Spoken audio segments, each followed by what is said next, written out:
ohita hawia hemeya Starr Chief Eagle amachapi wa shichimichaje kushto si chango yate madaha miniluzaha awati lama madakyapi oyase. I said hello, my Lakota name is Brave Star Woman. My English name is Starr Chief Eagle and I am Sichangu or Rosebud Lakota. I'm originally from Rapid City as well as the Pine Ridge Reservation in South Dakota, but recently I moved to Chicago. I did thank you in Lakota language and I did greet you as my relative. And now we're gonna get ready for a show.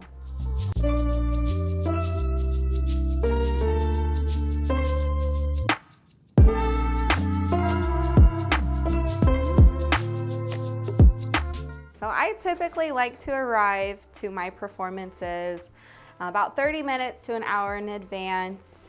I feel like I need to hear the quiet. I need to hear, I guess, nothing. I want to be present and I want to make sure that what I'm sharing is being understood. A lot of people don't know this, but the regalia can take months, sometimes years to create.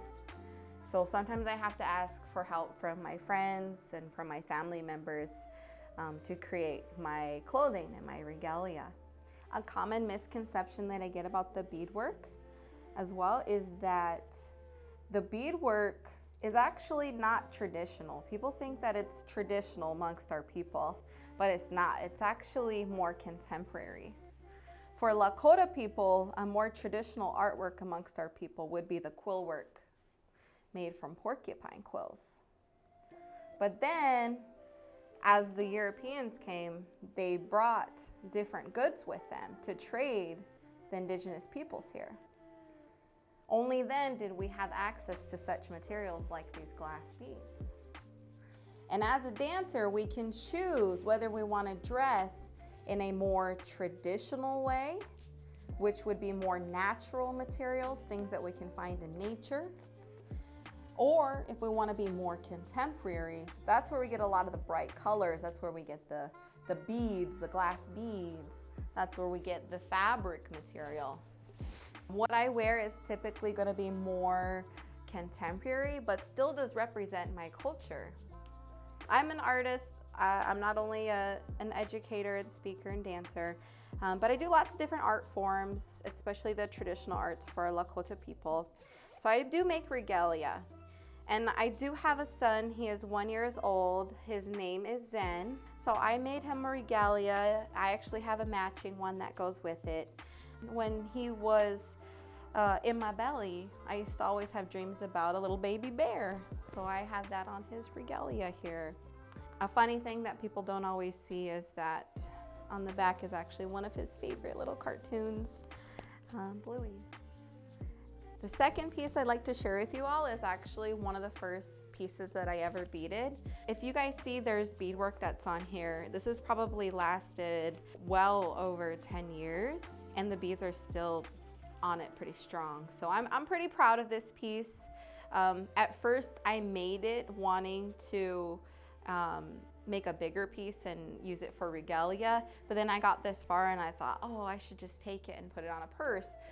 You know, people wonder, what's that for? And I say, it's for carrying my phone.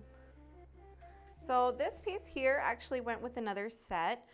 There is a woman, her name's Michelle Lene. She's from the Rosebud Reservation, which is the same reservation that I'm a part of in South Dakota. But I just love the beautiful colors that she uses. And I've been using this headpiece for probably maybe 5 or 6 years now.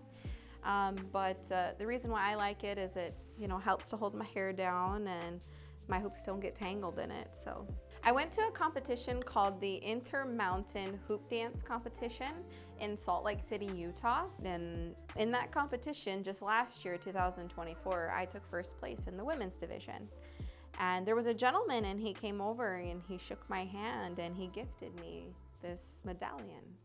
So hoop dancing, it's actually a very old and traditional dance. There are cave drawings of hoop dancers in Apasapa, the Black Hills of South Dakota. And for a long time, Native Americans were actually not allowed to do their practices, to speak their languages, to do their dances. So a lot of our practices were at risk of being lost. It was actually my father, his name's Dallas Chief Eagle, he helped to bring hoop dancing back to Lakota people. You know, hoop dancing represents balance and unity, and what a great way to bring us together. So when I dance, it's different every single time I do it.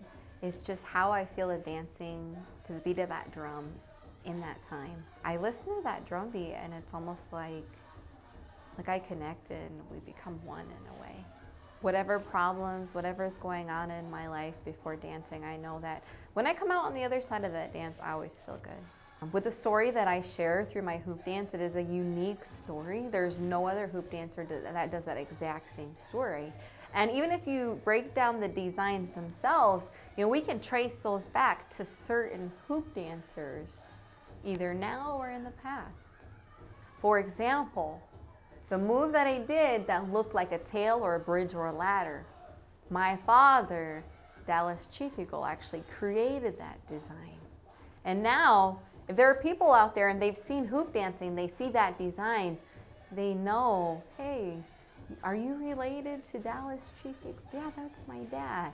You know, it connects with people. So it's a signature move. But again, that story that I tell is a story of my life. You know, I didn't know what I wanted to do with my life. I know that I've seen hardship in my life. I know I wanted to provide for my family.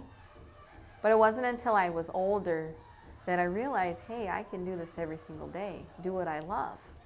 You know, I always had a passion for learning about our culture and our history and being able to share that.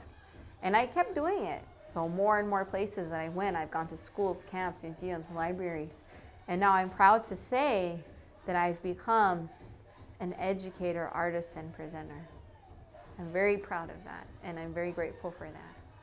So when I do my presentations, one of my goals as an educator, one of my hopes is that people leave with more questions than they had when they initially came in, and that they know where to go to find the answers.